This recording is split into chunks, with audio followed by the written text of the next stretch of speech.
এটা ভবিষ্যৎবাণী নয় আমার ভাইয়েরা, একটা কথা বলে রাখি। আর এক সপ্তাহ যদি ইরান যুদ্ধে টিকে যায়, আগামী বিশ্ব ইরান শাসন করবে ইনশাআল্লাহ। আয়াতুল্লাহ খোমেনি যুদ্ধ শুরু হওয়ার পরে তিনি চাইলেই কিন্তু বাংকারে চলে যেতে পারতেন, তিনি চাইলে একটা নিরাপদ জায়গায় চলে যেতে পারতেন। রিপোর্ট বলছে যেই দিন প্রথম হামলা হয়েছে সেই দিন আয়াতুল্লাহ খোমেনি ইন্তেকাল করেছে। তার মানে তিনি কিন্তু বাংকারে যান নাই, তার মানে তিনি কিন্তু নিরাপদ আশ্রয়ে যান নাই, তিনি তার নিজ বাসাতেই ছিলেন। তিনি তার পরিবারের সঙ্গে, পুরো পরিবার সহ তিনি শহীদ হয়েছে। তার মেয়ে, তার নাতি, তার স্ত্রী, তার পেট জামাই সবাইকে নিয়ে তিনি শহীদ হয়েছে। তিনি শহীদ হওয়ার মাধ্যমে তার বয়স ছিল 86 বছর।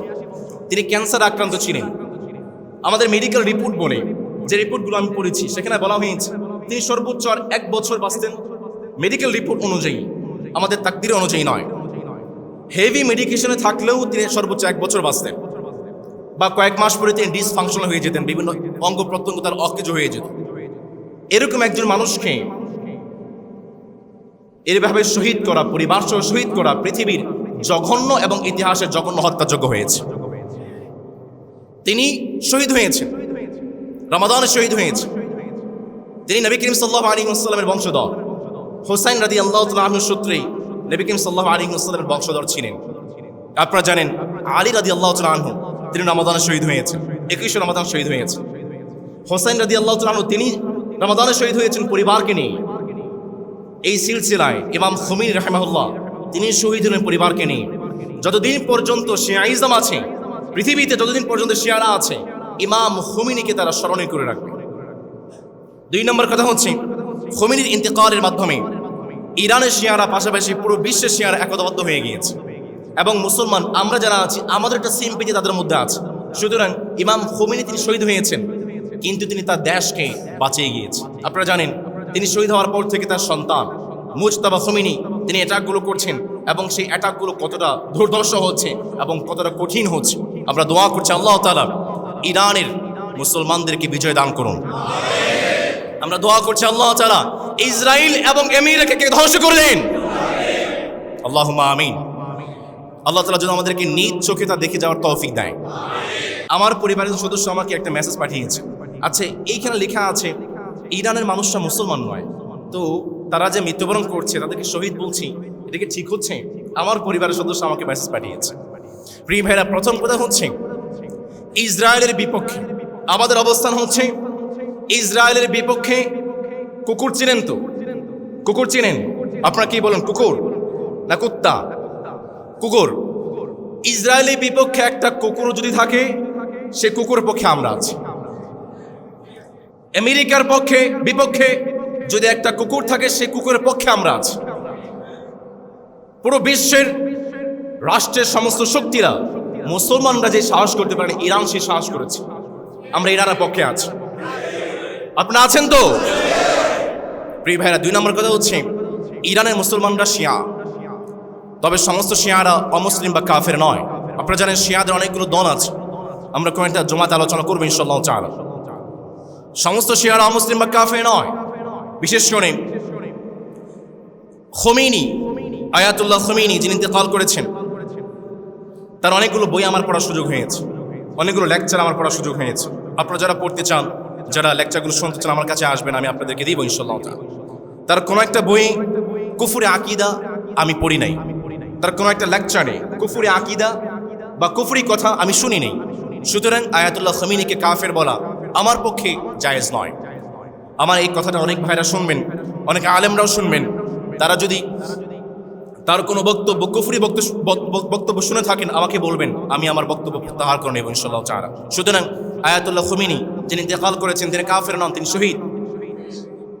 এবং তিনি ইন্তেকাল করেছেন, তিনি শহীদ হয়েছেন, তিনি নিজে শহীদ হয়েছেন, কিন্তু তিনি নিজের দেশটাকে বাঁচিয়ে গিয়েছেন। লাইলাতুল কদর খায়রুম মিন আলফি শাহর, 1000 মাস, 1 মাস নয়, 2 মাস নয়, 1 রাত ইবাদত করবেন 1000 মাস। সুবহানাল্লাহ পড়বেন না?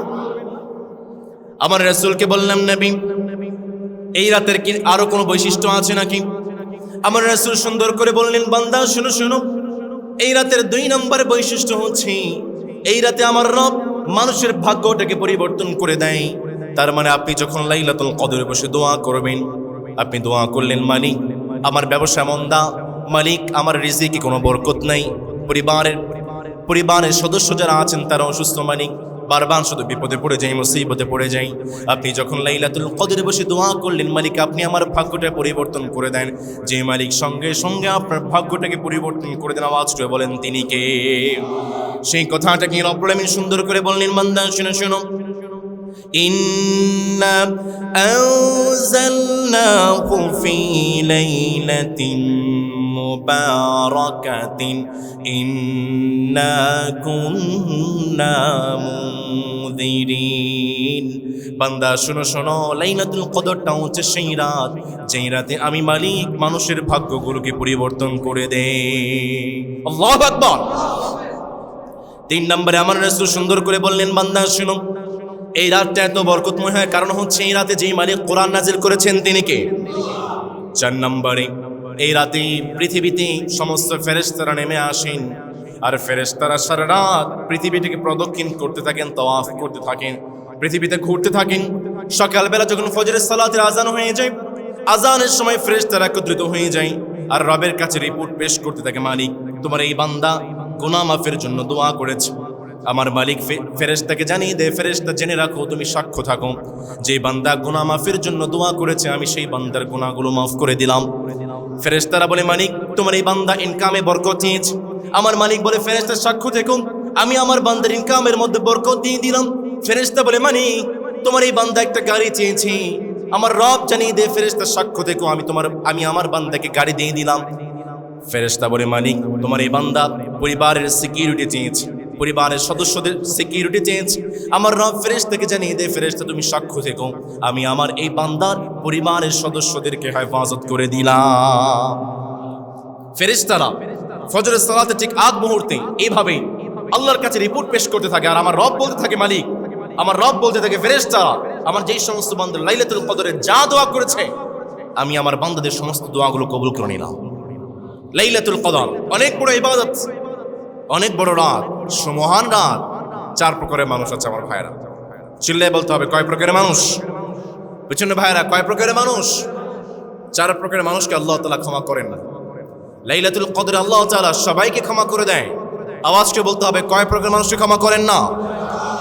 1 নাম্বার, যারা সিগারেট খোর, যারা ড্রাগ এডিক্টেড, যারা মাদকখোর, যারা স্মোকার, তাদেরকে যেই মালিক ক্ষমা করেন না তিনি কে? আমার এই মুসল্লি কেরামের মধ্যে স্মোকার নাই, সিগারেট খুন নাই। আমার এখানে আমার অনেক ভক্ত আছে যারা নিয়মিত আমার কথাগুলো শোনে, মসজিদ থেকে বের হয়ে সিগারেট টান দেয় আর বলে, হুজুর তো কত কথাই বলে, সব কি মানা যায়? আছে না নাই? আরে ভাই, আপনি সিগারেট টান দিয়ে যেভাবে আপনি সিগারেটটাকে পুড়িয়ে ফেলছেন, এই সিগারেট পুরার মাধ্যমে আপনি আপনার আমল নামা নষ্ট করে ফেলছেন। সিগারেট খোর যারা আছে, যারা ড্রাগ এডিক্টেড, লাইলাতুল কদর আল্লাহ আপনাদেরকে ক্ষমা করবেন না।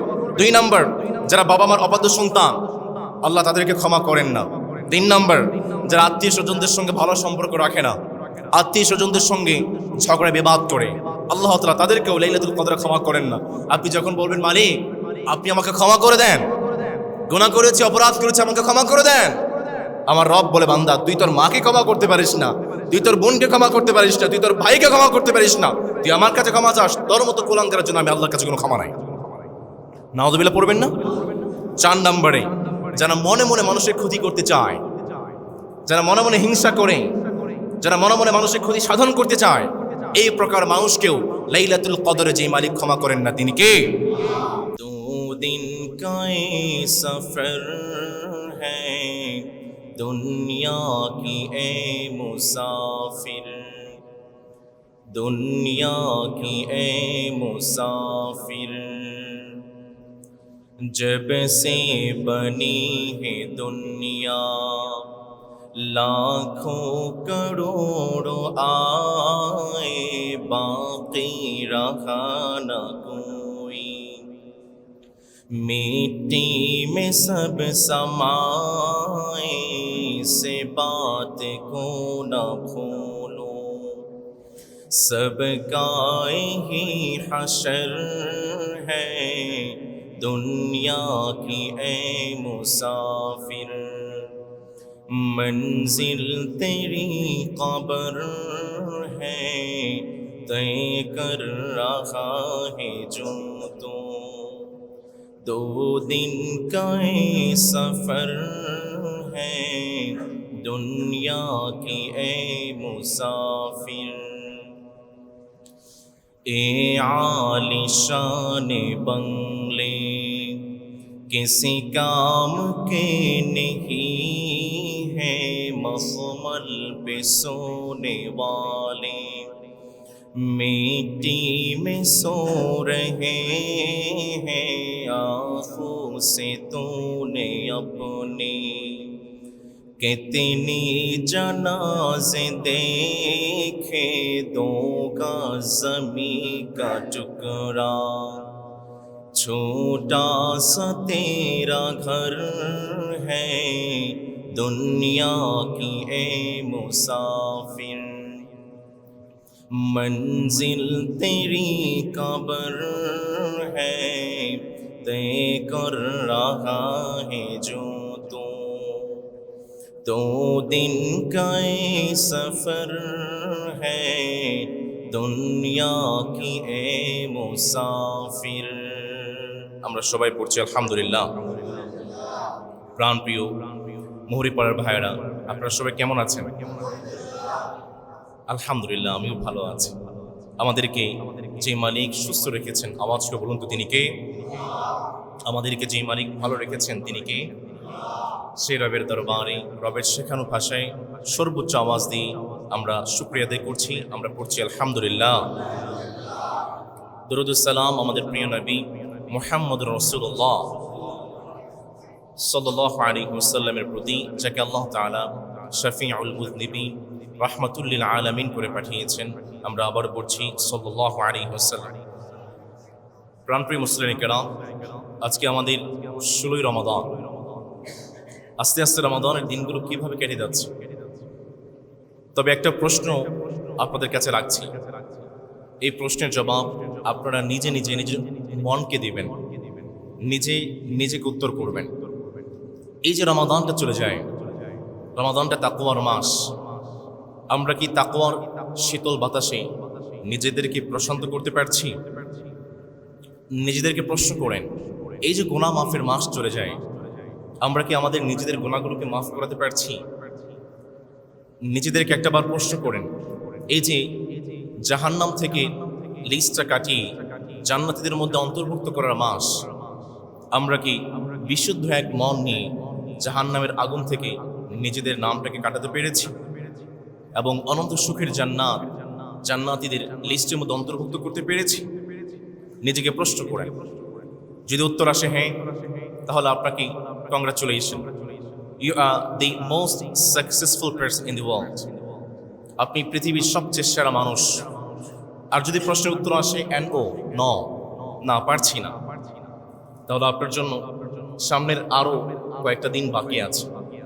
বিশেষ করে রমাদানের শেষ 10 দিন, নবী করিম সাল্লাল্লাহু আলাইহি ওয়াসাল্লাম রমাদানের শেষ 10 দিন কোমরে কাপড় বেঁধে ইবাদত করতে নেমে যেতেন। আল্লাহু আকবার। নবী করিম সাল্লাল্লাহু আলাইহি ওয়াসাল্লাম জানিয়েছেন, তোমাদের সামনে আরও কয়েকটা দিন আছে। নিজেদের গুনাহগুলোকে মাফ করাতে চাও, নিজেদেরকে জান্নাতি করতে চাও, জাহান্নাম থেকে মুক্ত করতে চাও, মুত্তাকি হতে চাও, মুমিন বান্দা হতে চাও, তোমাদের জন্য সামনে আরো কয়েকটা দিন আছে। Don't lose hope, never lose hope, because Allah by your side. আল্লাহ আপনার সঙ্গে আছে। আল্লাহ আপনাকে এখনো ছেড়ে দেয় নাই। রমাদানের 1 দিন বাকি থাকতে আল্লাহ আপনার সঙ্গে আছে ইনশাআল্লাহ। সমাজের প্রিয় ভাইয়েরা, রমাদানের শেষ 10 দিন আমরা যে ইবাদতগুলোর মাধ্যমে আমাদের দিনগুলো কাটাবো এবং যে ইবাদতগুলোর মাধ্যমে আমরা আমাদেরকে জান্নাতীদের লিস্টের মধ্যে অন্তর্ভুক্ত করব, তাদের মধ্যে অন্যতম একটি ইবাদতের নাম হচ্ছে ইতিকাফ।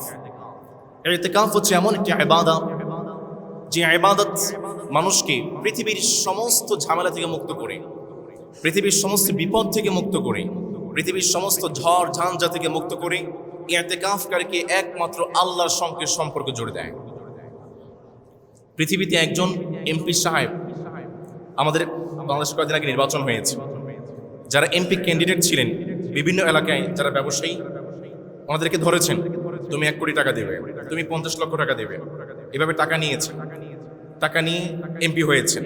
এবং বলেছেন আমি এমপি হওয়ার পরে তোমাদেরকে আমি শেল্টার দেব। একজন এমপি সাহেবের সাথে যদি কারো সম্পর্ক থাকে, কেউ যদি এমপি সাহেবের ডান হাত হতে পারে, তার কত বড় দাম, তার পা যেন মাটিতে পড়তেই চায় না। কিন্তু একজন ইতিকাফকারী, তার সম্পর্ক দুনিয়ার কোনো মানুষের সঙ্গে নয়। বলুন তো দেখি, ইতিকাফকারীর সম্পর্ক একজন রবের সঙ্গে, তিনি কে? একজন দুনিয়ার সামান্য একজন এমপি, চেয়ারম্যান, মন্ত্রীর সঙ্গে সম্পর্ক রেখে যদি আপনার এত বড় দাপট থাকে, যিনি রাজাধিরাজ, রব্বুল আলামিন, পুরো বিশ্বের মালিক, পুরো বিশ্ব জাহানের প্রতিপালক, তার সঙ্গে যদি আপনার সম্পর্ক হয়ে যায়, আপনার সঙ্গে আর পারে কি? ঠিক কিনা? আল্লাহ আমার প্রভু, আমার নাহি নাহি ভয়, আমার কিসের শঙ্কা, কোরআন আমার ঝঙ্কা, ইসলাম আমার ধর্ম, মুসলিম আমার পরিচয়। আল্লাহু আকবার। সম্মানিত প্রিয় ভাইয়েরা, ইতিকাফ আমাদেরকে আল্লাহ তাআলার সঙ্গে সম্পর্ক জুড়ে দেয়। এবং ইতিকাফের বিধান শুধুমাত্র আল্লাহ তাআলা নবী করিম সাল্লাল্লাহু আলাইহি ওয়াসাল্লামকে দিয়েছেন, ব্যাপারটা এমন নয়। পৃথিবীতে আল্লাহ তাআলা যখন থেকে নবী পাঠানো শুরু করেছেন, ঠিক তখন থেকে আল্লাহ তাআলা মানুষকে ইতিকাফের বিধান দিয়েছেন। সুবহানাল্লাহ পড়বেন না? সেই কথাটাকে রব্বুল আলামিন সূরাতুল বাকারা এর 125 নম্বর আয়াতে সুন্দর করে বললেন, বান্দা শুনো, ওয়াহিদিনা ইলা ইব্রাহিম ওয়া ইসমাঈল আন তাহহিরা বাইতিয়া লিত-তাইফিনা ওয়াল আকিফিনা ওয়ার-রুক্কা'ইস সুজুদ। আমার রব ইসমাঈল আলাইহিস সালামকে জানিয়ে দিন, ইসমাঈল রে, বাবা ইব্রাহিমকে জানিয়ে দিন, ইব্রাহিম রে, তুমি কাবা ঘরটাকে নির্মাণ করো। কাবা ঘরটাকে নির্মাণ করার পরে কাবা ঘরটাকে পরিষ্কার করতে হবে, কাবা ঘরটাকে ক্লিন করতে হবে, কাবা ঘরটাকে প্রস্তুত করতে হবে। কার জন্য প্রস্তুত করবে জানো নাকি? আন তাহহিরা বাইতিয়া লিত-তাইফিন, যারা আমার কাবা ঘরটাকে তাওয়াফ করার জন্য আসবে, ওয়াল আকিফিন, যারা ইতিকাফ করার জন্য আসবে, ওয়ার রুকআইস সুজুদ, এবং যারা রুকু সিজদা করার জন্য আসবে। ইব্রাহিম এবং ইসমাঈল, তোমরা দুইজন মিলে তোমরা আমার ঘরটাকে পরিষ্কার করে দাও। আমরা যখন ওমরে ফারুকের জীবনী পড়েছি, ওমরে ফারুক রাদিয়াল্লাহু তাআলা আনহু জাহিলি যুগে তিনি একবার ইতিকাফের মানত করেছিলেন। তখন পর্যন্ত তিনি কালেমা পড়ে মুসলমান হন নাই। জাহিলি যুগে ওমরে ফারুক ইতিকাফের মানত করেছিলেন। ইসলাম গ্রহণ করার পরে নবীজির দরবারে আসলেন। নবীজির দরবারে এসে বললেন, নবী, ইতিকাফের মান্নত করেছিলাম কিন্তু পূরণ করতে পারিনি, কি করব বলেন? নবী করিম সাল্লাল্লাহু আলাইহি ওয়াসাল্লাম ওমরে ফারুককে জানিয়ে দিলেন, ওমরে ফারুক রে, তুমি যে ইতিকাফের মান্নত করেছিলে, ইসলাম গ্রহণ করার পরে তুমি দয়া করে মায়া করে সেই ইতিকাফটাকে পূরণ করে দাও। ইতিকাফ অনেক বড় ইবাদত। ইতিকাফ আপনি তিন ভাবে করতে পারেন। প্রিয় মুহুরিপাড়ার ভাইয়েরা, বলতে হবে ইতিকাফ কয়ভাবে করা যায়? আমার এই পাশে ভাইরা বলেন, ইতিকাফ কয়ভাবে করা যায়? একটা হচ্ছে সুন্নত ইতিকাফ, রমাদানের শেষ 10 দিন আপনি সুন্নত ইতিকাফ করবেন। 2 নম্বর হচ্ছে নফল ইতিকাফ। আপনি রমাদানের শেষ 10 দিন ইতিকাফ করতে পারছেন না, 10 দিনের কম, 7 দিন, 5 দিন, 3 দিন, 1 দিন, আপনি যতদূর সামর্থ্য আছে আপনি ইতিকাফ করবেন, নফল ইতিকাফ। অথবা আপনি পুরো বছর যে কোনো সময় আপনি ইতিকাফে বসবেন। আবার আপনি যখন মসজিদে চলে আসবেন, মসজিদে ঢোকার সময় আপনি ইতিকাফের নিয়তে আসবেন। এটা হচ্ছে নফল ইতিকাফ। আর 3 নম্বর হচ্ছে ওয়াজিব ইতিকাফ। আপনি আপনার মান্নত কোনো কিনা ইতিকাফ আছে, আপনি মান্নত করেছেন ইতিকাফ, অথবা আপনি সুন্নত ইতিকাফে বসেছেন without any reason, without any valid reason আপনি ইতিকাফটাকে ভঙ্গ করেছেন, তখন আপনাকে ইতিকাফটা পূরণ করতে হবে, ওয়াজিব ইতিকাফ। এই 3 ভাবে আমরা ইতিকাফ করতে পারি। প্রিয় ভাইয়েরা, আমরা কোন জায়গায় ইতিকাফ করব? এই ইতিকাফের জন্য সবচেয়ে সওয়াবের জায়গা হচ্ছে মসজিদে হারাম। 2 নম্বর হচ্ছে মসজিদে নববী। ইতিকাফের জন্য 3 নম্বর জায়গা হচ্ছে মসজিদুল আকসা। ইতিকাফের জন্য 4 নম্বর জায়গা হচ্ছে জামিয়া মসজিদ, তার মানে আমাদের এই মসজিদ। আর ইতিকাফের জন্য 5 নম্বর জায়গা হচ্ছে পঞ্জেগানা মসজিদ। আপনি এই 5 জায়গাতে ইতিকাফ করতে পারবেন। আর আমার অনেক মায়েরা আমার কথাগুলো শুনছেন, অনেক বোনেরা আমার কথাগুলো শুনছেন। আমার মায়েরা, আমার বোনেরা, তাদের জন্য ইতিকাফের সর্বোত্তম জায়গা হচ্ছে নিজেদের ঘরের কোণা, নিজেদের ঘরে, নিজেদের আবাসস্থলে আমার ভাইয়েরা আমার পুরো ইতিকাফ করবে। প্রিয় ভাইয়েরা আমার, নবী করিম সাল্লাল্লাহু আলাইহি ওয়াসাল্লাম মদিনায় থাকাকালীন কখনো রমাদানের শেষ 10 দিন ইতিকাফ মিস করেন নাই। সুবহানাল্লাহ পড়বেন না? ইভেন আমার রাসূল যেই বছর ইন্তেকাল করেছেন সেই বছর আমার রাসূল 10 দিন নয়, সেই বছর আমার রাসূল 20 দিন ইতিকাফ করেছেন। রাসূলুল্লাহ সাল্লাল্লাহু আলাইহি ওয়াসাল্লামকে প্রশ্ন করলাম, নবী সারা বছর আপনি 10 দিন করে ইতিকাফ করেছেন, কিন্তু মৃত্যুর আগে শেষ বছরে আপনি 20 দিন ইতিকাফ করেছেন, তার কারণটা কি?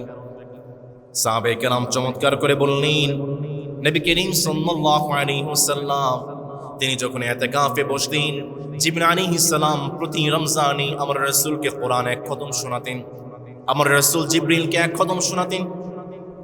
কিন্তু যেই বছর আমার রাসূল ইন্তেকাল করবেন সেই বছর আমার রাসূল চেয়েছিলেন এক খতম নয়, নবীজি 2 খতম আমার জিবরিলকে শোনাবেন। জিবরিল আলাইহিস সালাম নবীজিকে 2 খতম কোরআন শোনাবেন। এজন্য আমার রাসূল শেষ সময়ে 20 দিন ইতিকাফ করেছেন, আর 20 দিন আমার রাসূল জিবরিলকে 2 খতম কোরআন শুনিয়েছেন। জিবরিল আলাইহিস সালাম নবীজিকে 2 খতম কোরআন শুনিয়েছেন। 2 নম্বর কারণ হলো আমার রাসূল শেষ সময় ইতিকাফের মাধ্যমে খুব বেশি ইবাদতের মাধ্যমে আমার রবের সান্নিধ্য অর্জন করতে চেয়েছিলেন, আমার রবের নৈকট্য অর্জন করতে চেয়েছিলেন। আবার কেউ কেউ বলেছেন 8ম হিজরিতে মক্কা বিজয়ের সময় আমার রাসূল ইতিকাফ করতে পারেন নাই। আমার রাসূল যেহেতু মক্কা বিজয়ের সময় ইতিকাফ করতে পারেন নাই, এই জন্য শেষ সময়ে এসে আমার রাসূল তার কাফারা করেছিলেন, 20 দিন ইতিকাফ করেছিলেন। আমার রাসূলকে বললাম, নবী আপনি কিভাবে ইতিকাফ করেছেন আমাদেরকে জানিয়ে দেন, আমরাও তো ইতিকাফ করতে চাই। নবী করিম সাল্লাল্লাহু আলাইহি ওয়াসাল্লাম জানায় দিলেন, শোনো তোমরা যদি ইতিকাফ করতে চাও নিজেদের সামানা নিয়ে মসজিদে চলে আসবে, মসজিদের কোন একটা সামানাটা নিয়ে দিবে, সুন্দর একটা জায়গা করবে, নিজেদের সমস্ত প্রয়োজন আসবাবপত্র তোমরা সেই সামানার মধ্যে রাখবে, আর সেই সামানাটা তোমরা মসজিদ থেকে একটা কোণার মধ্যে তোমরা স্থাপন করবে।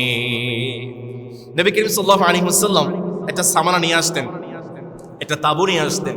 কেউ কেউ বলেছেন তুর্কি তাবু, নবীজি তুর্কি তাবুই নেই, মসজিদের কোণা একটা টানিয়ে দিতেন। এবং শেষ বয়সে নবী করিম সাল্লাল্লাহু আলাইহি ওয়াসাল্লাম যে দরজা বানাতেন সেই দরজার মধ্যে একটা মাদুর টেনে দিতেন, একটা দরজা টেনে দিতেন, এবং নবী করিম সাল্লাল্লাহু আলাইহি ওয়াসাল্লামের যে আসবাবপত্র আছে সবকিছু সেই সামানার মধ্যে রাখতেন। মসজিদের কোনো সামানা আমার রাসূল ব্যবহার করতেন। নবী করিম সাল্লাল্লাহু আলাইহি ওয়াসাল্লাম বলেছেন, মসজিদে যারা ইতিকাফ করবেন মসজিদের বিছানা এবং নিজেদের বিছানাগুলো সুন্দর করে গুছিয়ে রাখতে হবে, যেন কোনো মুসল্লির কষ্ট না হয়ে যায়। আমরা এটা খুব বেশি দেখতে পারি, যারা ইতিকাফ করেন তাদের কাপড় চোপড় বিভিন্ন জায়গায় জায়গায় টানিয়ে রাখে, বিছানাপত্র একটু অগোছালো রেখে দেয়। যখন কোনো মুসল্লি আসে তখন তাদের দেখতে কেমন দৃষ্টিকটু লাগে, দেখতে খারাপ লাগে, অনেক সময় নামাজ পড়তে অসুবিধা হয়ে যায়। নবী করিম সাল্লাল্লাহু আলাইহি ওয়াসাল্লাম নিষেধ করেছেন, সাবধান। আমার রাসূল অত্যন্ত সুন্দর করে নিজেদের বিছানাটা গুছিয়ে রাখতেন, কাপড় চোপড় গুছিয়ে রাখতেন। 2 নম্বরে আমার রাসূল যেখানে ইতিকাফ করেছেন, আমার রাসূল নিজেকে পরিষ্কার রাখতেন, মসজিদকে পরিষ্কার রাখতেন, মসজিদের সামানাগুলো পরিষ্কার রাখতেন। নবী করিম সাল্লাল্লাহু আলাইহি ওয়াসাল্লাম সুন্দর করে বলেছেন, আমার রাসূল যখন ইতিকাফ করতেন আমার রাসূল মসজিদের জানালা দিয়ে মাথাটা বের করে দেখতেন, আর আম্মা জান আয়েশা রাদিয়াল্লাহু তাআলা আনহা নবীজির মাথা মুবারকটা ধুয়ে দিতেন। আল্লাহু আকবার! কি প্রেম, কি ভালোবাসা! আমার রাসূল ইতিকাফ করছেন, নিজের মাথাটা ধোবেন, নবীজি জানালা দিয়ে মাথাটা বের করে দিতেন, আবার আম্মা জান আয়েশা রাদিয়াল্লাহু তাআলা আনহা নবীজির মাথাটাকে ধুয়ে দিতেন। সুবহানাল্লাহ পড়বেন না?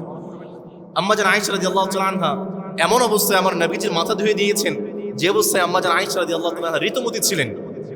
আম্মা জান আয়েশা অসুস্থ ছিলেন, মাসে 3 দিন পিরিয়ডের অসুস্থ ছিল আমার আম্মা জান আয়েশা। তার মানে বোঝা যায় যারা ইতিকাফ করবেন তারা তাদের স্ত্রীরা যদি অসুস্থ থাকে, ঋতুমতী থাকে, এরপরও তাদের রান্না বান্না, তাদের সেবা শুশ্রূষা ইতিকাফকারীরা গ্রহণ করতে পারে, কোনো অসুবিধা। 3 নম্বরে নবী করিম সাল্লাল্লাহু আলাইহি ওয়াসাল্লাম যখন ইতিকাফ করতেন বিনা প্রয়োজনে আমার রাসূল মসজিদ থেকে কখনো বের হতেন না, বিনা প্রয়োজনে আমার রাসূল কখনো মসজিদ থেকে বাহিরে যেতেন না। 4 নম্বরে আমার রাসূল যখন ইতিকাফ করতেন স্ত্রীদের সঙ্গে মেলামেশা করতেন না। 5 নম্বরে আমার রাসূল যখন ইতিকাফ করতেন, ইতিকাফ করার জন্য রবের সান্নিধ্যে চলে এসেছেন, কিন্তু এরপরও তিনি পরিবারকে ভুলে যান নাই, আমার রাসূল যখন ইতিকাফ করতেন পরিবারের খোঁজ খবর নিতেন। আম্মা জান সাফিয়া রাদিয়াল্লাহু তাআলা আনহা তিনি বলেছেন নবী করিম সাল্লাল্লাহু আলাইহি ওয়াসাল্লাম ইতিকাফে আছেন, আমরা যারা স্ত্রীরা আছি আমরা নবীজির কাছে যেতাম, পরিবারের খোঁজ খবর বলতাম। সাফিয়া রাদিয়াল্লাহু তাআলা আনহা তিনি বলছেন আমি মসজিদে নববীতে চলে গিয়েছি, নবীজির সঙ্গে কথা বলেছি, পরিবারের খোঁজ খবর দিয়েছি। এরপরে যখন আমি চলে আসার জন্য উদ্যত হয়েছি, আমি যখন উঠে গিয়েছি বসা থেকে, যখন আমি আম্মা জান উঠে গিয়েছি, নবী করিম সাল্লাল্লাহু আলাইহি ওয়াসাল্লাম আমাকে বিদায় দেওয়ার জন্য তিনিও আমার সঙ্গে উঠে গিয়েছে। স্ত্রী সম্মান।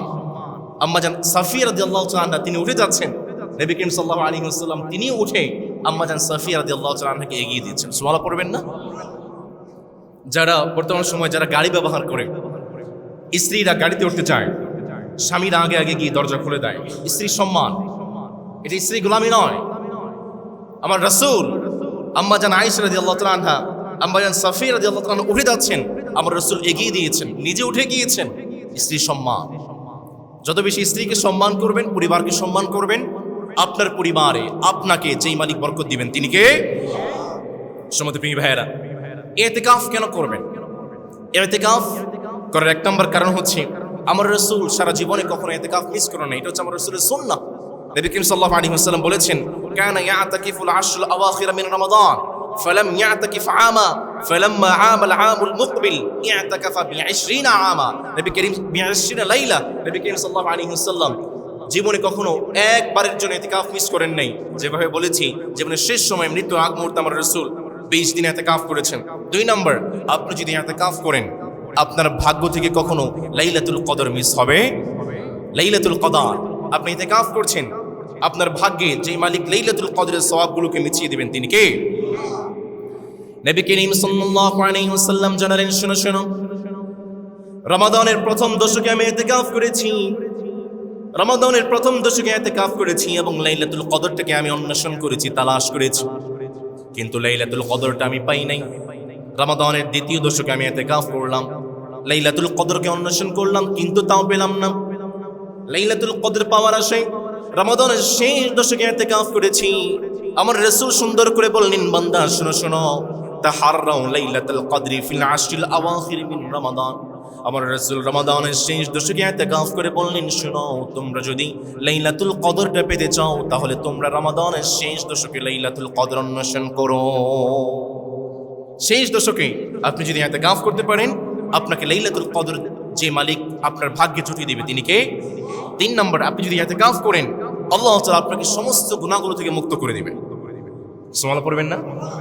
4 নম্বর, আপনি যদি ইতিকাফ করেন, আপনি ইতিকাফ থাকা অবস্থায় আপনি ঘুমাবেন, আপনি খাবেন, আপনি ওয়াশরুমে যাবেন, আপনি আপনার পরিবারের সঙ্গে কথা বলবেন, প্রত্যেকটা মুহূর্তকে আল্লাহ তাআলা ইবাদত হিসেবে কবুল করে নেয়।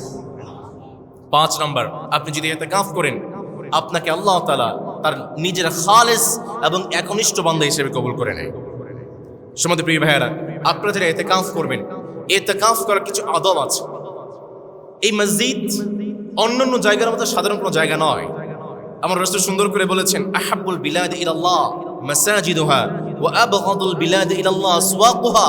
পৃথিবীর সর্বোত্তম জায়গা হচ্ছে মসজিদ, আর পৃথিবীর সর্বনিকৃষ্ট জায়গা হচ্ছে বাজার। কিন্তু দেখা যায় আমরা নিকৃষ্ট জায়গার প্রতি বেশি আকৃষ্ট, আছে না নাই? মসজিদে কম, বাজারে, অথচ হওয়ার কথা ছিল উল্টা, বাজারে কম, মসজিদে। চা স্টলে বসে কি করেন? টিভি দেখেন, গল্প গুজব করেন, আড্ডা দেন, মানুষের গীবত করেন। এর বাহিরে ভালো কোনো কাজ হয়? আমার দেখা মতো হয় না। তো আপনি কেন চা স্টলে বসে থাকেন? নবী করিম সাল্লাল্লাহু আলাইহি ওয়াসাল্লামের হাদিস, নবীজির ভাষায় আপনি সর্বনিকৃষ্ট জায়গায় বসে আছেন। একটাবার চিন্তা করেন, আপনি বাজারে বসে আছেন, চা স্টলে বসে আছেন, টিভি দেখছেন, গল্প গুজব করছেন, নবীজির ভাষায় সর্বনিকৃষ্ট জায়গায় বসে আছেন। এই নিকৃষ্ট জায়গায় যদি আপনার মৃত্যু হয়ে যায়, আপনি কিভাবে চিন্তা করতে পারেন মৃত্যু হওয়ার পরে আপনার জায়গাটা সর্বোৎকৃষ্ট জায়গা হবে? আপনি কিভাবে চিন্তা করতে পারেন? আপনি তো নিকৃষ্ট জায়গায় মৃত্যুবরণ করলেন। এই জন্য প্রিয় ভাইয়েরা আমার, পৃথিবীর সর্বোৎকৃষ্ট জায়গার নাম হচ্ছে মসজিদ। এই জন্য মসজিদে কিছু আদব আছে। যারা ইতিকাফ করবেন, যারা মসজিদে আসবেন, মসজিদের 1 নম্বর আদব হচ্ছে মসজিদের পবিত্রতা ধরে রাখতে হবে। নবী করিম সাল্লাল্লাহু আলাইহি ওয়াসাল্লামের সাহাবী আয়েশা রাদিয়াল্লাহু তাআলা চমৎকার করে বলছেন, বান্দা শুনো, কানা আমার রাসূলুল্লাহ সাল্লাল্লাহু আলাইহি ওয়াসাল্লাম বিবিনাইল মসজিদি ফিদ-দুরি ওয়া আন তুনাযযাফা ওয়া তুতায়্যাবা। আমার রাসূল প্রত্যেকটা পাড়া মহল্লায় মসজিদ নির্মাণ করতে বলেছেন এবং মসজিদগুলোকে পরিষ্কার এবং সুগন্ধিময় করতে বলেছেন। সুবহানাল্লাহ পড়বেন না? এই জন্যই তো আমার রাসূল সুন্দর করে বললেন, বান্দা শুনো, উরিদাত আলাইয়া আমালু উম্মতি, আমার কাছে বান্দার আমলনামাগুলো উপস্থাপন করা হয়েছে। বান্দার আমলনামাগুলো আমি নবীজির কাছে পেশ করা হয়েছে। আমি রাসূলের কাছে যখন বান্দার আমলনামাগুলো পেশ করা হয়েছে, আমি দেখেছি পৃথিবীর সর্ব উৎকৃষ্ট আমল হচ্ছে যারা রাস্তাঘাট থেকে কষ্টদায়ক জিনিসগুলো দূর করে দেয়, আর পৃথিবীর সর্বনিকৃষ্ট আমল হচ্ছে যারা মসজিদে এসে মসজিদটাকে নোংরা করে দেয়।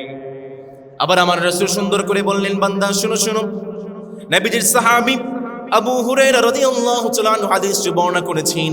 আমার রাসূল বললেন, বান্দারে, আমার কাছে যখন বান্দার আমলনামাগুলো উপস্থাপন করা হয়েছে, বান্দার আমলনামার মধ্যে সর্বোৎকৃষ্ট দুইটা আমলনামা আছে, দুইটা আমল আছে, দুইটা আমলের কাজ আছে। তার মধ্যে এক নম্বর হচ্ছে যে সমস্ত বান্দা রাস্তা থেকে কষ্টদায়ক জিনিসগুলো দূর করে দেয়। দুই নম্বর হচ্ছে যারা মসজিদটাকে পরিষ্কার করে, মসজিদটাকে ক্লিন করে। এই দুইজন মানুষকে যেই মালিক কবুল করে নেন, আওয়াজ করে বলেন তো তিনি কে? আমাদের সমাজে একটা ভাইরাস আছে, পৃথিবীর সর্ব উৎকৃষ্ট সওয়াবের নাম হচ্ছে মসজিদ পরিষ্কার করা। কিন্তু আমরা মসজিদ পরিষ্কার করতে গেলে আমাদের অহংকার লাগে, আমি এত বড় একজন মানুষ, আমি মসজিদ পরিষ্কার করব। মসজিদ ঢুকেছি, মসজিদ ঢোকা মাত্র একটু ময়লা দেখা দিয়েছে। এই ছোট্ট একটা ময়লা আপনি চাইলে নিজে হাত দিয়ে তুলে আপনি বাইরে ফেলতে পারেন, কিন্তু আপনি সেটা করবেন না, আপনার ইগোতে লাগে, আপনার ইগোতে হার্ট করে আমি এত বড় একজন মানুষ মসজিদ পরিষ্কার করব। এই মুয়াজ্জিন সাহেব আপনি কোথায়? মসজিদে ময়লা কেন? এরকম মানুষ আছে না নাই?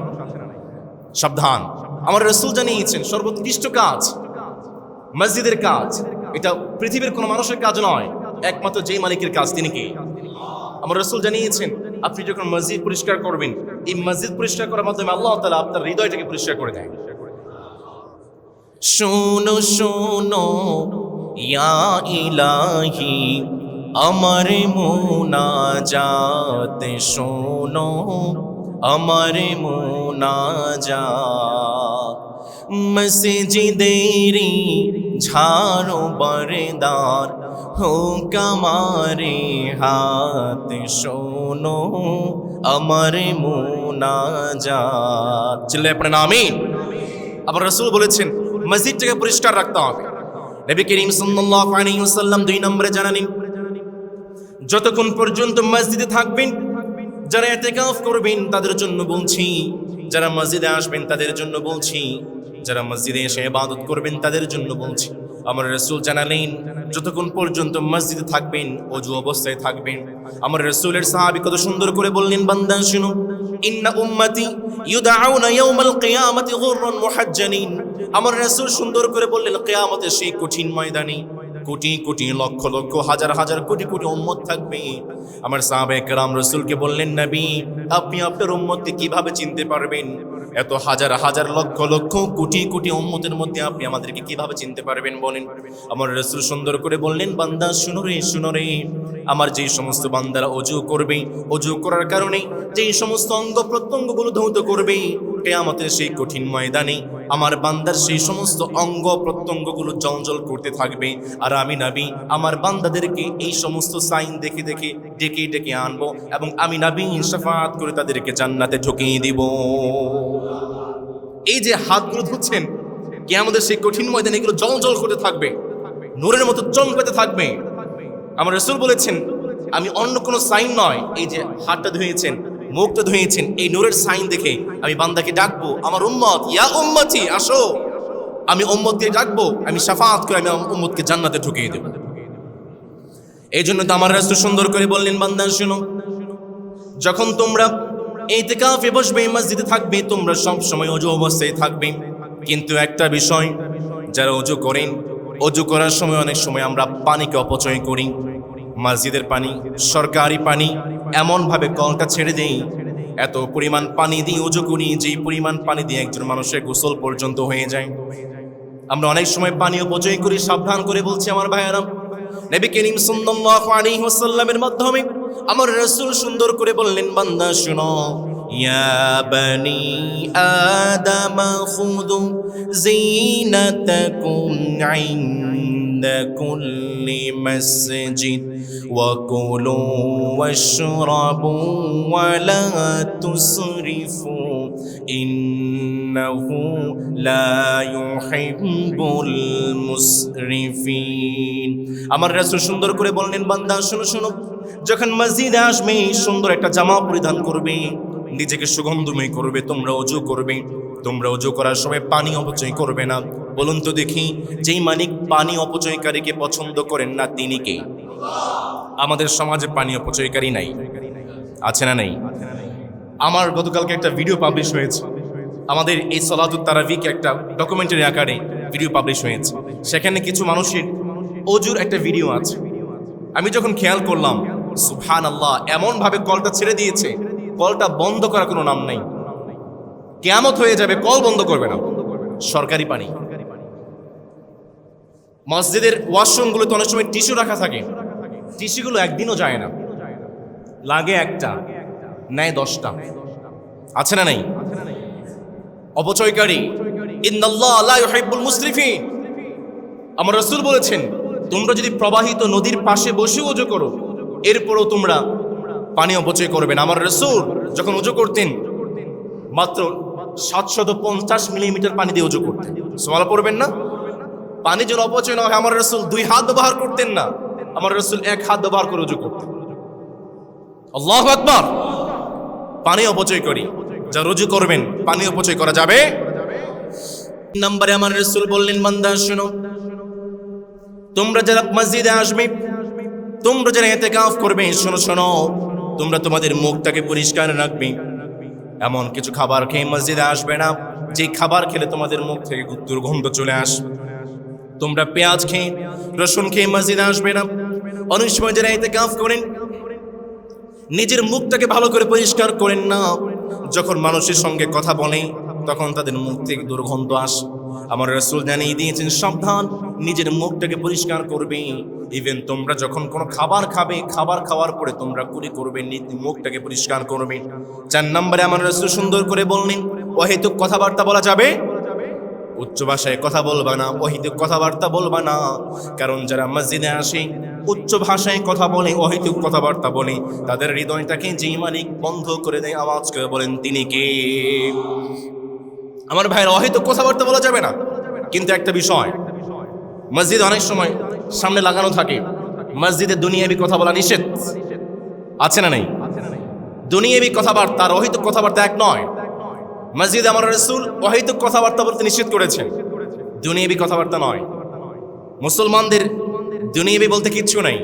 আমরা ব্যবসা করি, আমরা বাণিজ্য করি, আমরা রাজনীতি করি, আমরা খেতে খামারে কাজ করি। মুসলমানদের যা কিছু সব কিছু একজন রবের জন্য, তিনি কে? মুসলমানদের দুনিয়াবি বলতে কিছু নাই। সুতরাং এই কথাটা ভুল। মসজিদে দুনিয়াবি কথা বলা নিষেধ নয়, মসজিদে অহেতুক কথাবার্তা এবং উচ্চ ভাষায় কথা বলা নিষেধ। মনে থাকবে তো ইনশাআল্লাহ? 5 নম্বর, নবী করিম সাল্লাল্লাহু আলাইহি ওয়াসাল্লাম জানিয়েছেন, যারা মসজিদে আসবেন নিজের সুন্দর একটা পরিষ্কার পরিচ্ছন্ন জামা পরিধান করবেন, নিজেকে সুন্দর পরিপাটি করবেন, নিজেকে সুন্দরভাবে গুছিয়ে রাখবেন। দেখা যায় অনেক সময় আমরা যারা মসজিদে আসি, নিয়মিত মুসল্লি যারা আছি, একটা নির্দিষ্ট জামা আছে আমাদের মসজিদে, 5 ওয়াক্ত নামাজ পড়তে নির্দিষ্ট জামা আছে। সেই জামাটাকে আমরা একটা হ্যাঙ্গারে টানিয়ে রাখি। যখন মসজিদে আসবো সুন্দর করে সেই জামাটাকে পরিধান করে আসি। মসজিদ থেকে যাওয়ার পরে ঘরে গিয়ে আবার সুন্দর করে হ্যাঙ্গারে টানিয়ে দেই। 2 থেকে 3 মাস, অনেক সময় 4 মাস, 5 মাস হয়ে গিয়েছে, জামাটাকে ধোয়ার কোনো নামগন্ধ নেই, আছে না নেই?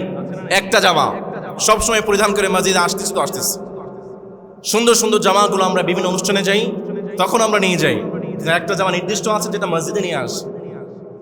আরে কপাল পোড়া মুসলমান, মসজিদে আসলেন, আল্লাহর মেহমান হয়ে আসলেন, একটা নির্দিষ্ট জামা যেটা 3-4 মাস হলো আপনি ধৌতই করেন না, একটা ময়লা জামা পরে আপনি মসজিদ চলে আসলেন, আল্লাহর মেহমান হয়ে চলে আসলেন। প্রিয় ভাইয়ের আমার, নিজেকে পরিপাটি করতে হবে, নিজেকে সুন্দর করে গোছাতে হবে। যেই মালিক আদেশ করেছেন, আওয়াজ করে বলুন তো তিনি কে? আবার অনেক ভাইয়েরা মন খারাপ করছেন, হুজুর অনেকে তো ইতিকাফ করবেন, তাদের জন্য বলছেন, কিন্তু আমাদের তো ব্যস্ততা বেশি, পরিবার আর কেউ নাই, একজনই সদস্য, ইতিকাফ করতে পারি না, কি করব? আমাদের তো মনটা খারাপ। এরকম মন খারাপ মানুষ কি আপনারা আছেন? ইতিকাফ করতে পারবেন না, মন খারাপ, এমন কি আছেন? কম আছে না নেই? যারা ইতিকাফ করতে পারবেন না তাদের জন্য শুরুটি আমল। প্রিয় ভাইয়ের আমার, 1 নম্বর, আপনারা যদি ইতিকাফ না করেও ইতিকাফের সওয়াব নিতে চান, 1 নম্বর আমল হচ্ছে তাকবীর উলার সাথে জামাতের সঙ্গে আপনাদেরকে 5 ওয়াক্ত সালাত আদায় করতে হবে। 2 নম্বর, খুব বেশি পরিমাণে নফল ইবাদত করতে হবে। ইতিকাফ না করেও যদি ইতিকাফের সওয়াব পেতে চান, বিশেষ করে তাহাজ্জুদের সালাত, ইশরাকের সালাত, চাশত, আওয়াবিন, সালাতুল জাওয়াল, এরপরে সালাতুল হাজাত, সালাতুল শুকর, সালাতুল তাওবা, যে নফল সালাতগুলো আছে এই নফল সালাতগুলো বেশি বেশি করে আদায় করা। 3 নম্বর, পুরো সময়টা কোনো না কোনো ইবাদতে লিপ্ত থাকা। আপনি আপনার পুরো সময়টা কিভাবে ইবাদতে লিপিবদ্ধ করবেন? ফর এক্সাম্পল, আপনি যখন সকালবেলা উঠবেন, তাহাজ্জুদের সালাত পড়ে উঠলেন, আপনি ফজরের সালাত পড়ে যখন আপনি অফিসে চলে যাবেন, আপনি মনে নিয়ত করবেন, আমি 1 মুহূর্ত সময় পেলে, 1 মিনিটে যদি সময় পাই কাজের ফাঁকে, আমি সেই সময়টা ইবাদত করব। আপনি গাড়িতে বসে আছেন, বসে বসে পড়ছেন আস্তাগফিরুল্লাহ, আল্লাহুম্মা সাল্লি আলা মুহাম্মদ, আপনি জিকির করছেন। কাজের ফাঁকে ফাঁকে আপনি একটু সময় পেয়েছেন, আপনি জিকির করছেন। আপনি পুরো দিন খুব স্পেসিফিক, খুব একটা বেশি সময় পান নাই, মাঝে মাঝে যে সময় পেয়েছেন সেই সময়টা আপনি ইবাদত করেছেন। আপনার মনে এই যে তামান্না, এই তামান্নার কারণে আপনি সারাদিন যত ইবাদত করেছেন, আপনি সারাদিন যত কাজ করেছেন, অফিসিয়াল কাজ, রাজনৈতিক কাজ, আপনার ব্যবসায়িক কাজ, যত কাজ করেছেন, আপনার সমস্ত কাজকে আল্লাহ তাআলা ইবাদত হিসেবে আপনার আমলনামায় লিপিবদ্ধ করে দেয়। যারা ইবাদত করতে পারছেন না, যারা ইতিকাফ করতে পারছেন না, পুরো সময়টাকে আপনারা ইবাদতে মগ্ন থাকবেন। 4 নম্বর, বিশেষ কোনো প্রয়োজন ছাড়া কারোর সঙ্গে কথাবার্তা বলবেন না। 5 নম্বরে, কারোর সঙ্গে কটু ভাষায় কথা বলবেন না, কারোর সঙ্গে ঝগড়া বিবাদ করবেন না। রোজা অবস্থায় যারা রোজাদার, পেট খালি তো মাথা গরম হয়ে যায়, মুহূর্তের মধ্যে পরিবারের উপর চড়া হয়ে যায়, সাবধান। যারা সিয়াম অবস্থায় আছেন, যারা রমাদানে এই বরকতটা নিতে চান, যারা ইতিকাফে না থেকেও ইতিকাফের সওয়াব পেতে চান, কারোর সঙ্গে উচ্চ ভাষায় কথা বলা যাবে, পরিবারের সঙ্গে ঝগড়া বিবাদ করা যাবে। 6 নম্বরে, খুব বেশি ইবাদত করতে হবে, কোরআন তিলাওয়াত করতে হবে এবং তাফসীর পড়তে হবে। 7 নম্বরে, লম্বা লম্বা সিজদা করবেন, লম্বা লম্বা কিয়াম করবেন, লম্বা লম্বা রুকু করবেন। 8 নম্বরে, জিকির এবং নিয়মিত তাসবিহগুলো পড়বেন। 9 নম্বরে, বেশি বেশি মসজিদে আসবেন, মসজিদ অবস্থান করবেন। পারলে রাতটাকে মাঝে মাঝে মসজিদে এসে অবস্থান করবেন, না হয় অর্ধেক রাত আপনি মসজিদে থাকলেন বা শেষ রাত আপনি মসজিদে থাকলেন। নবী করিম সাল্লাল্লাহু আলাইহি ওয়াসাল্লাম এরপরে জানিয়েছেন, তোমরা যখন মসজিদে আসবে, ইতিকাফের নিয়তে আসবে, বিশেষ করে আমার ভাইয়েরা যারা ইতিকাফে থাকতে পারছেন না, এই সময়টা আপনি সোশ্যাল মিডিয়া কম ব্যবহার করবেন। এখন তো সোশ্যাল মিডিয়াতে ঢুকলে হয় ধর্ষণের খবর, না হয় ডাকাতির খবর, না হয় খুনাখুনি, কোনো একটা অকারেন্স লেগেই আছে। সোশ্যাল মিডিয়াতে ঢোকাই যায় না, ঢুকলেই মনটা খারাপ হয়ে যায়। প্রিয় ভাইয়েরা, এই সময়টা সোশ্যাল মিডিয়া কম ব্যবহার করা এবং দুনিয়াবি কাজ যেগুলো আছে, শপিংয়ের যে ব্যস্ততাগুলো আছে, এই শপিংয়ের ব্যস্ততায় রমাদানের শেষ 10 দিন আপনারা পড়ে যাবেন না। প্রিয় ভাইয়েরা, বিশেষ করে যদি মসজিদে এসে ইবাদত করতে নাও পারেন, ঘরের একটা কোণা নির্বাচন করবেন এবং সেই ঘরের কোণায় বসে আপনারা নির্জনে ইবাদত করবেন এবং গরিব যারা আছেন, অসহায় যারা আছেন, তাদেরকে আপনারা ইফতারি করাবেন। এবং সবচেয়ে বড় ইবাদত হচ্ছে ফজরের সালাতের পরে ঘুমিয়ে যাবেন না। যারা ইতিকাফের সওয়াব নিতে চান, ফজরের সালাতের পরে অন্ততপক্ষ আপনারা ইশরাকের 2 থেকে 4 রাকাত নামাজ পড়ে আপনারা ঘুমাবেন। হতে পারে আল্লাহ তাআলা আপনারা ইতিকাফ না করলেও আমাদের আমলনামায় আল্লাহ তাআলা ইতিকাফের সওয়াবটাকে জুটিয়ে দিবেন ইনশাআল্লাহ তাআলা। প্রিয় ভাইয়েরা, অনেক সময় একটা প্রশ্ন আসে, এটার খুব বেশি সম্মুখীন হয়েছে আমি, যে পারিশ্রমিকের বিনিময়ে ইতিকাফ করানো যায় কিনা। আমাদের এই মসজিদে ইতিকাফ করে এর বিনিময়ে পারিশ্রমিক দেওয়া হয়? আছে? নাই? অনেক মসজিদে কিন্তু আসে। প্রিয় ভাইয়েরা, পারিশ্রমিকের বিনিময়ে ইতিকাফ, প্রথমত ইতিকাফ এটা হচ্ছে ফরজে কিফায়া, সুন্নাত মুআক্কাদা আল কিফায়া। এটা হচ্ছে সমাজের একজন মানুষ যদি করে তাহলে সমাজের সবার থেকে দায়মুক্তি হয়ে যায়, একজনও যদি না করে সমাজের সবাই গুনাহগার হয়ে যায়। এই জন্য অনেক সময় হয় কি, একজন মানুষকে ধরে নিয়ে আসে, আমি তোমাকে টাকা দেবো মসজিদের পক্ষ থেকে, তুমি ইতিকাফ করো, করতে চায় না, পারিশ্রমিকের বিনিময়ে ইতিকাফ, এটা জায়েজ নাই। প্রিয় ভাইয়েরা আমার, পারিশ্রমিকের বিনিময়ে ইতিকাফ এটা জায়েজ নয়।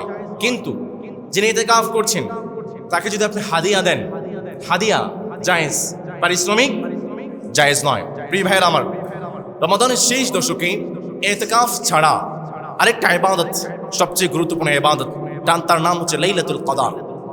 নবী করিম সাল্লাল্লাহু আলাইহি ওয়াসাল্লাম একবার এভাবে বসেছিলেন, সাহাবায়ে কেরামদেরকে নিয়ে ওয়াজ করতেছিলেন। নবী করিম সাল্লাল্লাহু আলাইহি ওয়াসাল্লাম বলতেছিলেন, নূহ আলাইহিস সালাম এত বছর হায়াত পেয়েছেন, 900 বছর সাহাবায়ে কেরাম আগের সাহাবীর হায়াত পেয়েছেন, 1000 বছর হায়াত পেয়েছেন, 700 বছর হায়াত পেয়েছেন। আগের নবীদের হায়াত বেশি ছিল, তারা বেশি ইবাদত করেছে। নবী করিম সাল্লাল্লাহু আলাইহি ওয়াসাল্লাম যখন সাহাবায়ে কেরামদেরকে বলেছেন, সাহাবায়ে কেরামদের মনটা খারাপ হয়ে গিয়েছে।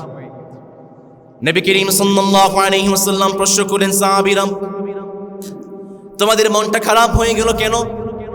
সাহাবায়ে কেরাম জবাব দিয়ে বললেন, নবী আগের নবীরা এত লম্বা সময় হায়াত পেয়েছে, এত লম্বা সময় তারা জীবন পেয়েছে, তার মানে তারা 1000 বছর ইবাদত করেছে, 900 বছর তারা ইবাদত করেছে, কিন্তু আমাদের হায়াত তো ছোট, আমরা মাত্র 60 থেকে 70 বছর হায়াত পাই। তাহলে 60 থেকে 70 বছর যে ইবাদত করি, এই ইবাদতের মাধ্যমে তো আমরা আগের সাহাবীদের সাথে, আগের নবীদের সাথে আমরা পাল্লা দিয়ে পারবো না, তারা তো আমাদের আগে জান্নাতে চলে যাবে। নবী করিম সাল্লাল্লাহু আলাইহি ওয়াসাল্লাম একটু চুপ মেরে বসে থাকলেন। এমন সময় আমার রব নবীজিকে জানিয়ে দিলেন, নবী চিন্তার কোনো কারণ নেই, টেনশনের কোনো কারণ নেই। আমার নবীজিকে জানিয়ে দিলেন, নবী শুনো শুনো, যারা পড়েন আমার সঙ্গে পড়বেন, সবাই একসঙ্গে পড়ি। ইন্না আনজালনাহু ফি লাইলাতিল কদরি ওয়া মা আদরাকা মা লাইলাতুল কদর লাইলাতুল কদরি খায়রুম মিন আলফি শাহর। আমার রাসূল জানিয়ে দিলেন, শুনো শুনো, আগের নবীরা 1000 বছর পর্যন্ত হায়াত পেয়েছে, কিন্তু আমার রব জানিয়ে দিয়েছেন আমাদেরকে মালিক এমন একটা রাত দিয়েছেন, সেই রাতে যখন কোনো বান্দা ইবাদত করবে, মুহূর্তের মধ্যে সেই বান্দার আমলনামায় 1000 বছর, 1000 মাস, 1000 রাত ইবাদত করার সমপরিমাণ সওয়াব যেই মালিক বান্দার আমলনামায় ঠুকিয়ে দিবেন, তিনি কে? লাইলাতুল কদর খায়রুম মিন আলফি শাহর। 1000 মাস, 1 মাস নয়, 2 মাস নয়, 1 রাত ইবাদত করবেন, 1000 মাস সুবহানাল্লাহ পড়বেন না? আমার রাসূলকে বললাম, নবী এই রাতের কি আরো কোনো বৈশিষ্ট্য আছে নাকি? আমার রাসূল সুন্দর করে বললেন, বান্দা শুনো শুনো, এই রাতের 2 নম্বর বৈশিষ্ট্য হচ্ছে, এই রাতে আমার রব মানুষের ভাগ্যটাকে পরিবর্তন করে দেয়। তার মানে আপনি যখন লাইলাতুল কদরে বসে দোয়া করবেন, আপনি দোয়া করলেন, মালিক আমার ব্যবসা মন্দা, মালিক আমার রিজিকে কোনো বরকত নাই, পরিবারের সদস্য যারা আছেন তারা অসুস্থ, মালিক বারবার শুধু বিপদে পড়ে যাই, মুসিবতে পড়ে যাই। আপনি যখন লাইলাতুল কদরে বসে দোয়া করলেন, মালিক আপনি আমার ভাগ্যটা পরিবর্তন করে দেন, যে মালিক সঙ্গে সঙ্গে আপনার ভাগ্যটাকে পরিবর্তন করে দেন, আওয়াজ করে বলেন তিনি কে? সেই কথাটাকে রব্বুল আমিন সুন্দর করে বললেন, বান্দা শুনো শুনো, ইন্না আনজালনাহু ফি লাইলাতিন মুবারাকাতিন ইন্না কুন্না মুনদিরিন। বান্দা শুনো শোনো, লাইলাতুল কদরটা হচ্ছে সেই রাত, যেই রাতে আমি মালিক মানুষের ভাগ্যগুলোকে পরিবর্তন করে দেই। আল্লাহু আকবার। 3 নম্বরে আমার রাসূল সুন্দর করে বললেন, বান্দা শুনো, এই রাতটা এত বরকতময় হয় কারণ হচ্ছে এই রাতে যেই মালিক কোরআন নাজিল করেছেন তিনি কে? 4 নম্বরে এই রাতে পৃথিবীতে সমস্ত ফেরেশতারা নেমে আসেন, আর ফেরেশতারা সারা রাত পৃথিবীটাকে প্রদক্ষিণ করতে থাকেন, তাওয়াফ করতে থাকেন, পৃথিবীতে ঘুরতে থাকেন। সকালবেলা যখন ফজরের সালাতের আজান হয়ে যায়, আজানের সময় ফেরেশতারা একত্রিত হয়ে যায় আর রবের কাছে রিপোর্ট পেশ করতে থাকে, মালিক তোমার এই বান্দা গুনাহ মাফের জন্য দোয়া করেছে। আমার মালিক ফেরেশতাকে জানিয়ে দে, ফেরেশতা জেনে রাখো, তুমি সাক্ষ্য থাকো, যে বান্দা গুনাহ মাফের জন্য দোয়া করেছে আমি সেই বান্দার গুনাহগুলো মাফ করে দিলাম। ফেরেশতারা বলে, মালিক তোমার এই বান্দা ইনকামে বরকত চেয়েছে। আমার মালিক বলে, ফেরেশতা সাক্ষ্য থেকো, আমি আমার বান্দার ইনকামের মধ্যে বরকত দিয়ে দিলাম। ফেরেশতা বলে, মালিক তোমার এই বান্দা একটা গাড়ি চেয়েছে। আমার রব জানিয়ে দে, ফেরেশতা সাক্ষ্য থেকো, আমি আমার বান্দাকে গাড়ি দিয়ে দিলাম। ফেরেশতা বলে, মালিক তোমার এই বান্দা পরিবারের সিকিউরিটি চেয়েছে, পরিবারের সদস্যদের সিকিউরিটি চেয়েছে। আমার রব ফেরেশতাকে জানিয়ে দে, ফেরেশতা তুমি সাক্ষ্য থেকো, আমি আমার এই বান্দার পরিবারের সদস্যদেরকে হেফাজত করে দিলাম। ফেরেশতারা ফজরের সালাতে ঠিক আগ মুহূর্তে এইভাবে আল্লাহর কাছে রিপোর্ট পেশ করতে থাকে, আর আমার রব বলতে থাকে, মালিক আমার রব বলতে থাকে, ফেরেশতারা আমার যেই সমস্ত বান্দা লাইলাতুল কদরে যা দোয়া করেছে আমি আমার বান্দাদের সমস্ত দোয়াগুলো কবুল করে নিলাম। লাইলাতুল কদর অনেক বড় ইবাদত, অনেক বড় রাত, সুমহান রাত। 4 প্রকারের মানুষ আছে আমার ভাইরা, চিল্লায় বলতে হবে কয় প্রকারের মানুষ? পিছনে ভাইরা, কয় প্রকারের মানুষ? 4 প্রকারের মানুষকে আল্লাহ তাআলা ক্ষমা করেন না। লাইলাতুল কদরে আল্লাহ তাআলা সবাইকে ক্ষমা করে দেয়। আওয়াজকে বলতে হবে, কয় প্রকার মানুষকে ক্ষমা করেন না? 1 নাম্বার, যারা সিগারেট খোর, যারা ড্রাগ এডিক্টেড, যারা মাদকখোর, যারা স্মোকার, তাদেরকে যেই মালিক ক্ষমা করেন না তিনি কে?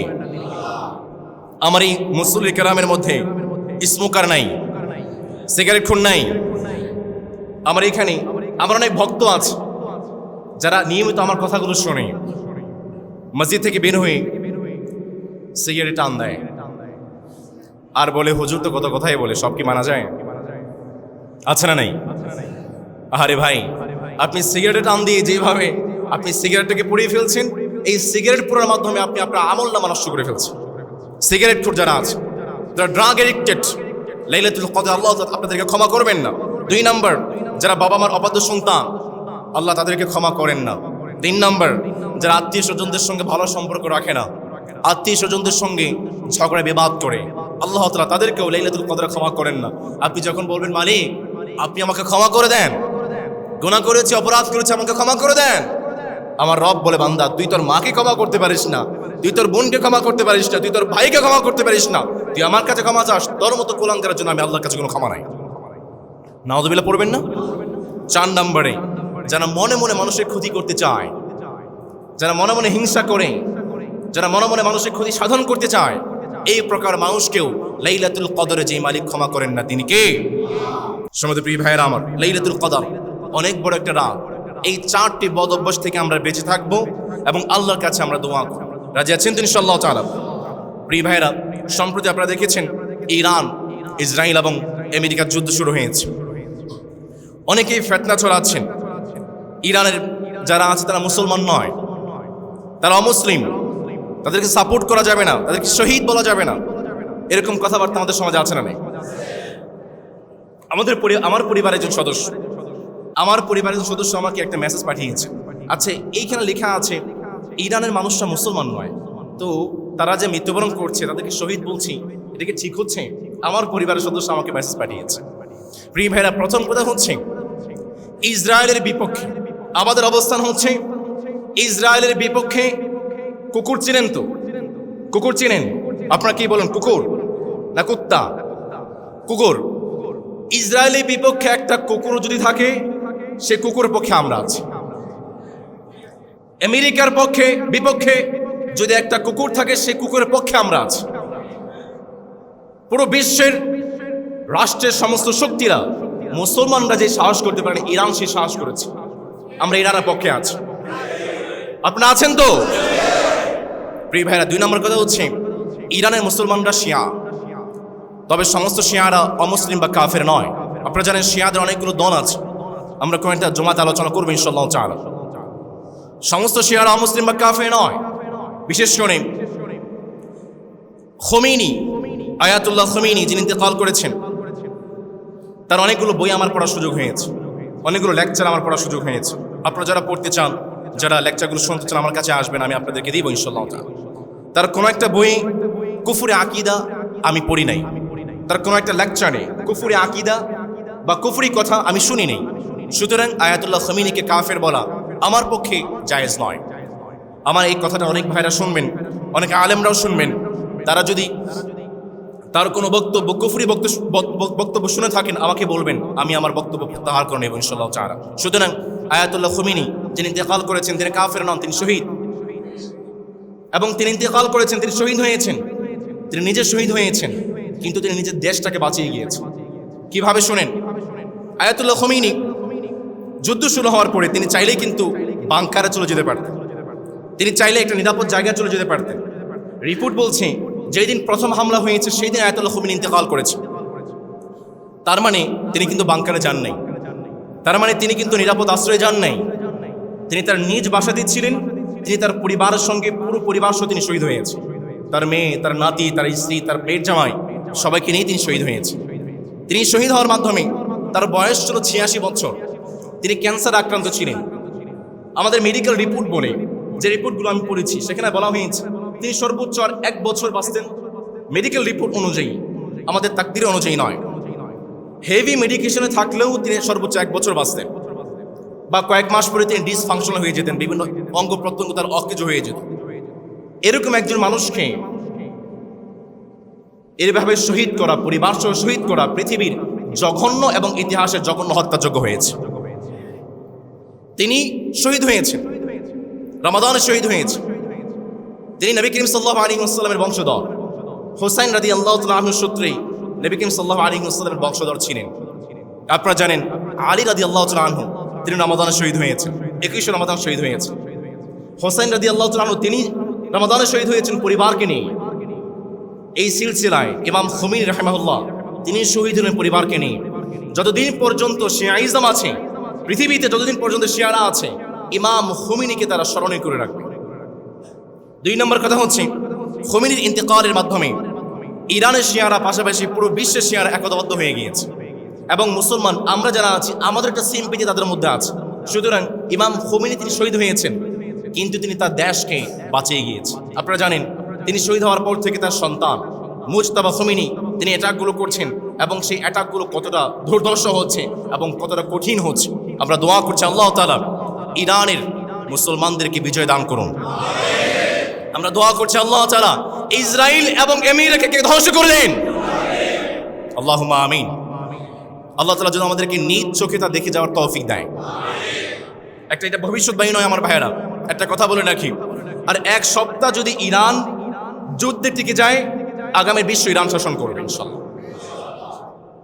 ইনশাআল্লাহ তাআলা। এবং আমেরিকার যে ধ্বংস সেটা আমরা নিজ চোখে দেখে যেতে পারবো ইনশাআল্লাহ। আল্লাহ আমাদেরকে তৌফিক দান করুন, আমিন। ওয়া আখিরু দাওয়ানা আলহামদুলিল্লাহি রাব্বিল আলামিন। প্রিয় ভাইয়েরা আমার